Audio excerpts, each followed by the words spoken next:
Hola, benvinguts a Paper i Píxels. Avui toca paper i píxels. Benvinguts a un nou capítol de tècniques d'escriptura. Avui vull parlar-vos de l'última tècnica que he aplicat i que a mi m'ha servit. Ja sabeu que, com sempre, les tècniques depenen molt de la manera d'escriure de cada persona. A uns vos resultaran útils i a uns altres no, però jo, com sempre, vos dic les coses que jo experimente i que trobe que val la pena compartir. Com vos vaig explicar en l'últim vídeo, que vos torna a enllaçar baix, vos vaig explicar que mentre veia un videoclip em vingué la idea d'utilitzar els videoclips com a tècnica d'escriptura.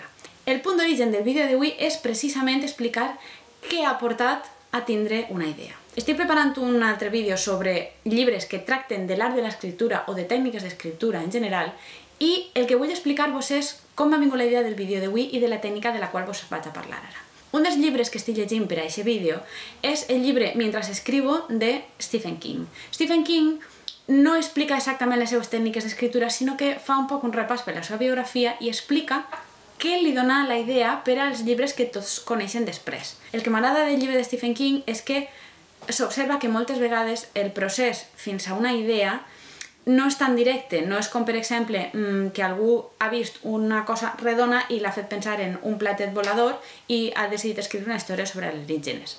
La idea que vull suggerir-vos avui és que utilitzeu un diari d'escriptura.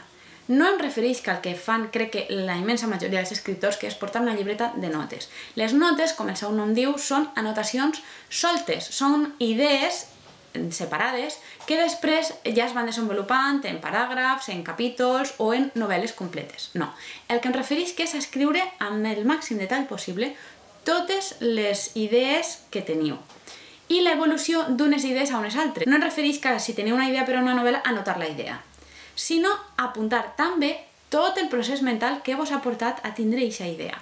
Apuntar el context, què vos ha portat a la idea següent, què vos ha portat a la idea següent, què vos ha portat a la idea següent, què vos ha portat a la idea del llibre. Expliqueu-ho amb frases completes, narreu com heu arribat a aquesta idea i anoteu amb tot el detall que pugueu les fonts de cada cosa. Per exemple, jo l'altre dia estava en Twitter i vaig veure que tal persona, i apunteu el seu perfil, havia penjat un article i apunteu la web o el diari d'on ve aquest article que tractava de tal cosa i l'expliqueu. El fet de posar les fonts fa que després pugueu tornar a buscar aquest article o a buscar aquesta persona on estigui enllaçat l'article. El que feu és narrar amb el màxim detall possible tot aquest procés mental i això què farà?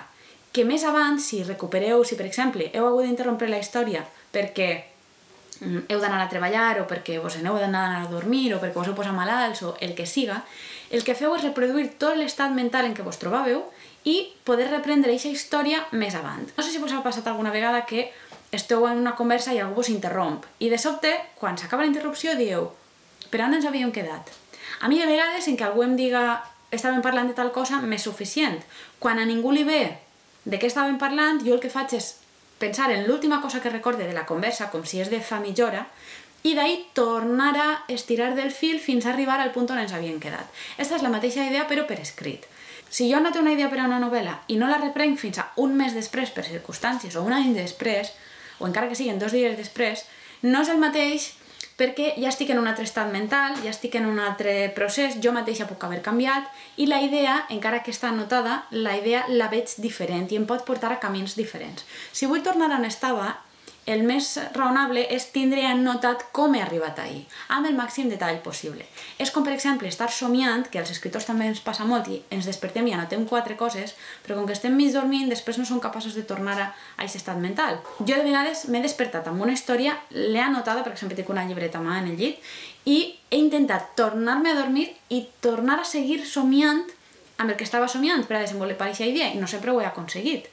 Clar, no puc reproduir tot el meu estat mental des que m'he dormit i totes les coses que he estat somiant prèviament fins que he arribat a aquest punt del somni o a aquest somni, perquè de vegades és un dins de l'altre, per a poder reproduir-ho tot. Si ho teniu per escrit, sí, és molt més fàcil. I el que fa és que si ho repreneu un mes després, per exemple, podeu tornar a sentir-vos com vos sentiu en el moment. Podeu tornar a estar en aquest estat mental, en aquest estat d'ànim i tornar al procés que vos ha portat a aquesta idea vos pot fer ampliar o seguir tenint més idees similars o desenvolupar la mateixa idea. En el meu cas m'ha resultat útil per una segona cosa, i és que si jo m'acostume a anotar idees soltes, després també el que em venen són coses soltes, trossos de diàlegs independents, trossos de descripcions o trossos de capítols separats, i després em costa molt com un puzzle anar unint-ho tot. Si vos acostumeu a escriure desenvolupat, raonat, detallat, i la història real, el que esteu passant per escriure, després l'escriptura en si també serà més fluida, perquè com més escriviu, més fàcil vos resulta escriure. I si ja ho feu tot raonat i detallat, després escriure-ho raonadament i detalladament és més senzill. Ja vos vaig parlar en el book haul del meu aniversari que tenia el llibre de Guillermo del Toro i el llibre de Neil Gaiman on tenien accés a les seues llibretes de notes. Sí que n'hi ha paràgrafs, sí que n'hi ha anotacions soltes, però m'agradaria, m'encantaria poder reproduir aquest procés mental per a saber, per a entrar molt més en el seu cap. M'encantaria, per exemple, saber no només idees soltes de Neil Gaiman, com ell té en la seva llibreta, i com ha passat d'una idea a l'altra, sinó aquestes idees com li han vingut. No com ell passa de les seues idees a unes altres, sinó en aquest moment què estava fent? Estava esmorzant? Què estava esmorzant? On estava? Què estava veient? Perquè potser les vistes del restaurant on estava menjant influïxen, o amb qui estava parlant, o quin diari estava llegint, perquè potser jo em puc tornar a llegir el seu diari i puc estar en un estat mental com el seu. M'encantaria, per exemple, pensar, si jo estiguera asseguda on ell estava i estiguera aprenent el mateix que ell estava aprenent, amb les mateixes vistes que ell estava aprenent, llegint el mateix article que ell estava llegint, què m'hauria vingut a mi al cap? Hauria tingut la mateixa idea? Com l'hauria tinguda? I m'agradaria sentir-me en aquest moment, veure aquestes mateixes coses que em produirien a mi. El cas és que jo ho he posat en pràctica, he començat a portar des de fa un parell de mesos un diari d'escriptora i jo sóc més prolífica des que el porte, o a mi m'ha servit per a seguir escrivint, m'ha servit per a ordenar millor les idees, m'ha servit per a reprendre idees que he hagut d'interrompre per circumstàncies i poder tornar a estar en el punt on estava per a seguir on m'havia quedat. A mi m'ha resultat molt útil, m'agrada treballar d'esta manera, ara utilitzo més quaderns perquè el que abans s'ocupava en 2 línies ara potser necessita diverses pàgines, però el cas és que a mi m'ha servit i crec que potser a algun de vosaltres també vos resultarà útil. Si teniu, per exemple, què vos passa? Tinc idees per a personatges, o tinc idees per a històries però no em ve cap personatge, o tinc idees soltes però mai aconseguit desenvolupar-les. Proveu aquesta tècnica, no vos funcionarà la primera i jo recomano que ho porteu durant un temps, és com un diari personal i arriba un moment que la roda ja va, és com començar a conduir i al principi esteu sempre pensant embragatge, segona, els pedals, tot. Arriba un moment que conduïu sols, que aneu automàtics, que ja ho teniu tot interioritzat. Això és igual. Qualsevol cosa és interioritzable.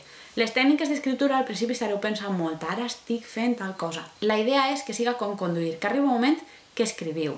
Si vos acostumeu a escriure ja complet, acabaríeu escrivint complet i no coses soltes. Si el vostre problema és que vos venen coses inconexes, si la vostra tècnica d'escriptura no és anotar coses inconexes, vos ajudarà. Per tant, espero que alguns de vosaltres poseu en pràctica aquesta idea i m'ho deixeu tot com sempre en la secció de comentaris.